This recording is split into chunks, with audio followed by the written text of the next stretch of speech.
నా పేరు ప్రేమలత. నేను బరుకదనే మినిస్ట్రీస్లో ఫాదర్స్ హౌస్కి వెళ్తాను. మేమందరం కుటుంబంగా ఉంటాము. మా గురించి అబద్ధంగా ప్రచారం జరుగుతున్నందున తప్పనిసరిగా మేము బయటకు వచ్చి మాట్లాడాల్సి వచ్చింది. మా ఇంట్లో ఉన్న అమ్మాయిని మీరు అలాగా అబద్ధంగా మళ్ళీ చూపించడము అనేది, ఒక నైటీతో ఉన్న అమ్మాయిని మీరు అక్కడ చూపించడము, టీవీల్లో మీకు ఏమేమి ప్రయోజనాలు ఆశించి చేశారో తెలియదు, కానీ మీరు చేసింది తప్పు. తప్పును తప్పు అని చెప్పడంలో తప్పు లేదు.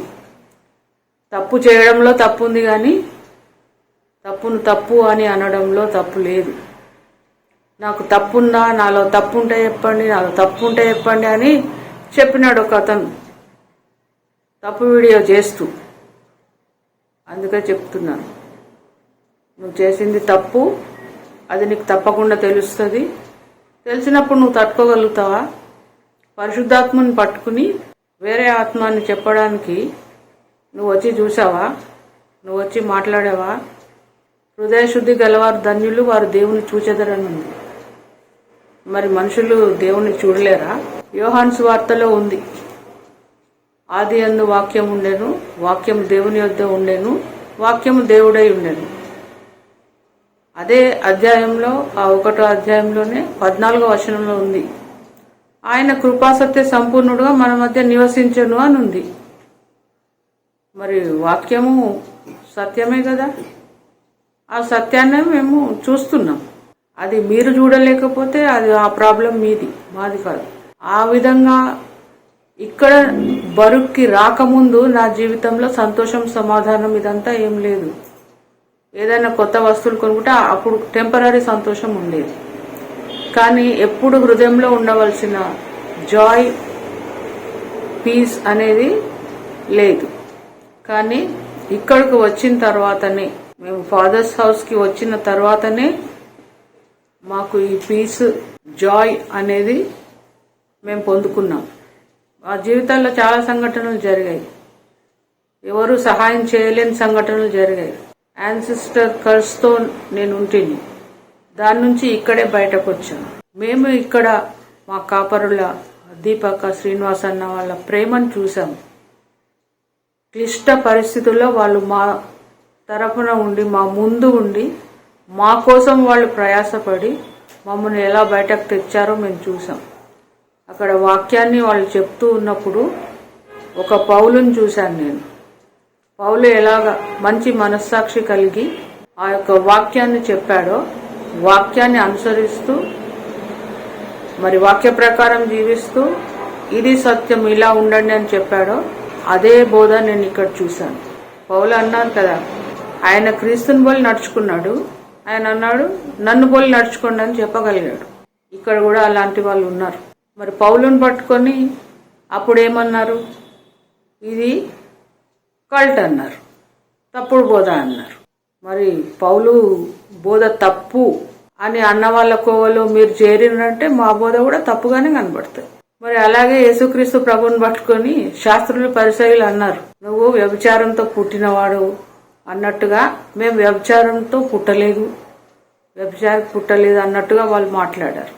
అంటే వాళ్ళ హృదయంలో ఉన్న జెలసీ, కోపము, ఈర్ష, ద్వేషము, దేవుని కార్యాలు చూడలేని, ఓర్వలేనితనము, ఆ శాస్త్రులు, పరిసయ్యుల్లో ఉన్న ఆ ఆత్మలు ఇప్పుడు కూడా మీరు చేసిన వీడియోలు చూసినప్పుడు, ఆ వీడియో చూసినప్పుడు ఆ డంబపు నోరు ఉన్న ఆత్మలు, ఆ శాస్త్రుల, పరిసయ్యుల ఆత్మలు ఇవన్నీ ఇక్కడే తిరుగుతున్నవి అనేది అయితే నాకు అర్థమైంది.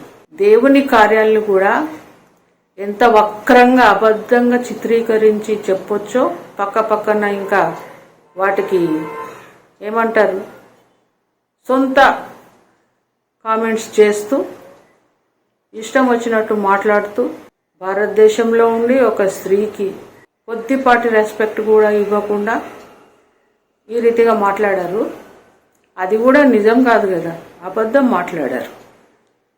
దాన్ని బట్టి మేము నోరు ఇప్పడం జరుగుతుంది. మా ఇంట్లో అమ్మాయినంటే మేము ఊరుకోవడం కుదరదు. మీరు ఎలాగైతే వాక్యాలు చెప్పారో, ఏ వాక్యాలు అయితే జాగ్రత్త జాగ్రత్త అంటూ జానన్నని చెప్పారో, ఆ జాగ్రత్త జాగ్రత్త నీకే చెప్తుంది. జానన్న పేరు ఎత్తడానికి కూడా మీకు అర్హత లేదు. తెలుసా మీకు వాళ్ళ జీవితాలు వాక్యానుసారం జీవించే జీవితాలు, దేవుణ్ణి గొప్ప చేసే జీవితము. మమ్మల్ని దేవుడికి కనెక్ట్ చేశారు కానీ మేము చెప్పిన మాట వినండి అని చెప్పలేదు. మాకు దేవుడి మాట వినండి, వాక్య ప్రకారం జీవించండి, హృదయంలో కోపం ఉంచుకోవద్దు, జలసి ఉంచుకోవద్దు. ఇలాంటి అన్ని ఒక విగ్రహాల్లాగా ఉండి మీ జీవితాలని అవి పాడు చేస్తాయి, దేవునికి దూరం చేస్తాయి. మీరు వాక్య ప్రకారం ఉండండి, దేవునికి ఇష్టంగా ఉండండి, దేవుడి కాపుదల ఉంటుంది, దేవుడి రక్షణ ఉంటుంది. ఇవి చెప్పారు కానీ ఈ లోకరీతిగా మాకేం చెప్పలేదు. యేసుక్రీస్తు ప్రభు చెప్పింది కరెక్టే. నేను లోక సంబంధిని కాను, మీరును లోక సంబంధులు కారు అని చెప్పినారు. మేము అలాగే యేసుక్రీస్తు ప్రభుని వెంబడించే వారంగానే ఉంటాం. మళ్ళీ ఆయన లోకంలో శ్రమ కలిగినా నేను దాన్ని జయించాను, భయపడొద్దు అన్నారు. ఆయన జయించారు కాబట్టి ఆయనలో మేము కూడా జయించామని మేము ధైర్యంగానే ఉన్నాం. సత్యం మమ్మల్ని స్వతంత్రులు చేస్తుందని చెప్పారు. సత్యం మా పక్షంలో ఉన్నారు, వాక్యం మా పక్షంలో ఉన్నారు. మేము వాక్యానుసారం ఉంటాము, వాక్యంలో ఉన్నది చేస్తాము, లేనిది చేయము. చెప్పుడు మాటలు విని ఒకరి మీద నిందలు వేయము. దేవుని దృష్టిలో మంచిగా ఉండాలి, దేవుని యందు భయం భక్తి కలిగి ఉండాలని మేము వాక్యానుసారం జీవించడానికే మేము నిర్ణయం తీసుకుని మేము అలాగే ఉంటాం. అది మీకు కష్టంగా అనిపిస్తే మేమేం చేయలేము. వాక్యమే గొప్ప, వాక్యాన్ని గొప్ప చేశారు దేవుడు. దేవుడు గొప్ప, ఆయన ఇచ్చిన వాక్యము గొప్ప, వాక్య స్వరూపి అయిన దేవుడు గొప్ప. మేము ఆయననే వెంబడిస్తున్నాము, మిమ్మల్ని కాదు, మీ మాటల్ని కాదు, మనుషుల్ని కాదు, ఇంకా దేన్ని కాదు. మేము చూసేది దేవుని యొక్క పరిశుద్ధ ఆత్మని చూస్తాం, అంతేగాని మనుషుల్ని చూసి వాళ్ళకి సాష్టాంగపడము, దేవునికి సాష్టాంగపడతాం. మేము వచ్చి మీకేం చెప్పలేదే వచ్చి సాష్టాంగపడండి అని. అబ్రహాము ఆ రోజు ఆ ముగ్గురు మనుషులు ఆయనకి ఎదురుగా వచ్చినప్పుడు వాళ్ళకి సాష్టాంగపడ్డాడు, దేవుణ్ణి చూసి దేవుడికి సాష్టాంగపడ్డాడు. అది చదువుతున్నప్పుడు నాకు అరే అప్పుడు ఈ టీవీలు లేవు, యూట్యూబ్లు లేవు, ఫేస్బుక్లు లేవు, ఉంటే గనక అబ్రహామును కూడా దారైపోయే దానయ్యలకి ఈయనేంటి దేవుడు దేవుడు అని మొక్కుతున్నాడు పిచ్చోడు అని చెప్పేసి ఇప్పుడు మీరు ఎలాగైతే పెట్టారో అబద్ధము అబద్ధము అని చెప్పి అబద్ధాన్ని పట్టుకొని వేలాడుతున్నారు కదా, అట్లా పెట్టుండేవాళ్ళు అని అనిపించింది. అట్లా పెట్టున్నప్పుడు మేమేమనట్లేదు, మాకు దేవుడు చెప్పింది ఆయన బోధలో ఉండడము, వాక్యం ప్రకారం ఉండడము, ఇదే మాకు తెలుసు.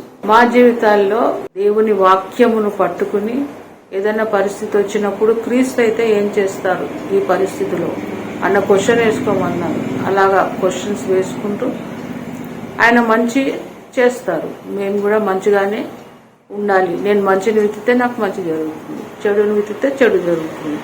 సో నేనేం విత్తుతున్నానో నాకు తెలుసు, మరి నువ్వేం విత్తావో నీకు తెలుసా?